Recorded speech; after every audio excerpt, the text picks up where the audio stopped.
Bonjour les amis, Marc Maillot encore avec vous, avec une méditation tirée cette fois de la première épître de Paul aux Corinthiens, au premier chapitre, les versets 26 à 27. Considérez donc votre situation, frères. Qui êtes-vous, vous que Dieu a appelé à lui?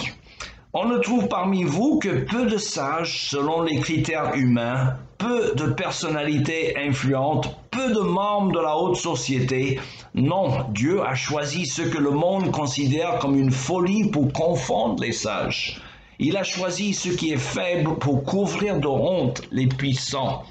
Fin de la lecture. Vous savez que ma femme et moi, et surtout ma femme, nous sommes des amateurs de l'opéra. Et l'un de nos opéras préférés, c'est la flûte enchantée de Mozart. C'est sublime. Alors, nous sommes des grands fans de Mozart, d'ailleurs, pas seulement ses opéras. Et nous écoutons souvent chez les Mailloux la musique de ce grand compositeur autrichien. On dit d'ailleurs que les anges, lorsqu'ils veulent faire plaisir à Dieu, ils jouent du Bach, mais quand ils veulent se faire plaisir à eux-mêmes, ils jouent du Mozart, peut-être. Toutefois, je ne peux pas écouter la flûte enchantée sans penser au grand film qu'a fait le cinéaste Milos Forman en 1982, appelé Amadeus.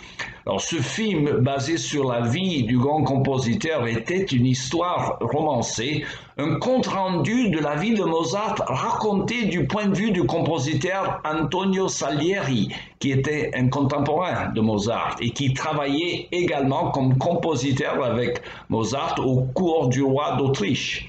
Alors, l'histoire Amadeus fait comprendre que Salieri, qui reconnaissait le génie de Mozart, était profondément jaloux de celui-ci au point qu'il voulait le tuer.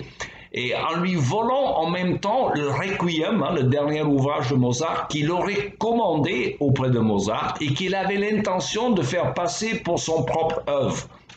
Alors, d'après cette histoire fictive, Mozart aurait été un affreux Jojo, comme on dit, mais doué du plus grand talent musical de tous les temps. Salieri, par contre, était un homme dévoué et dévot, mais qui voulait servir Dieu avec son talent musical, mais qui s'enrageait de frustration devant le génie incomparable de Mozart. Alors, Forman présente une image d'un Salieri presque fou de rage à cause de sa propre médiocrité, priant Dieu d'une manière carrément blasphématoire, tellement il était jaloux de Mozart qu'il ne s'occupait plus du tout de Dieu, par exemple. Alors les prières de Salieri sont de cette nature. Ah Seigneur, combien j'aurais aimé mettre mes talents musicaux à ton service, et non pas comme cet homme paillard qui était Mozart, mais c'est à lui qui tu donnes tant de génie, lui qui se moque de toi, alors que à moi tu n'as donné qu'un talent médiocre. C'est pas juste.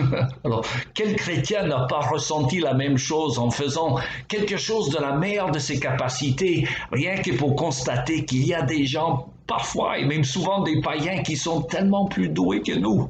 Alors pourquoi le Seigneur donne tant de talent aux uns et parfois à des gens méchants et tellement moins aux autres, même à ses enfants? Nous aimerions tous pouvoir jouer au foot comme Lionel Messi ou Ronaldo, ou jouer au piano comme Mark Tatum ou Ask Peterson, ou jouer au violon comme Paganini, mais cela n'est pas donné à tout le monde, c'est sûr. Et on peut s'entraîner toute sa vie sans jamais pouvoir jouer au basket comme Michael Jordan ou au golf comme Tiger Woods, soit. Alors, je suppose qu'il y a une raison pour cela, c'est que le Seigneur sait combien l'orgueil est un grand piège spirituel pour l'homme. Alors, dès qu'un homme commence à avoir un peu de succès en quoi que ce soit, il a la tendance à devenir fier, comme si ses talents ne lui venaient pas de Dieu. Or, la parole de Dieu nous rappelle, qu'as-tu que tu n'aies reçu? Et si tu l'as reçu, pourquoi te vantes-tu comme si tu ne l'avais pas reçu? Alors, la Bible dit que Dieu résiste aux orgueilleux, mais il fait grâce aux humbles. Alors, c'est tellement dangereux pour les gens qui ont du succès de s'éloigner de Dieu et d'oublier que leur succès vient de Dieu.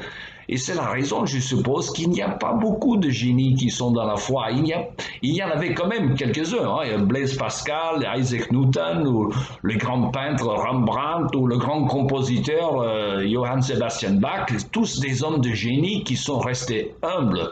Mais si le Seigneur nous a créés humbles, réjouissons-nous et remercie-le. Cela peut contribuer à sauver notre âme.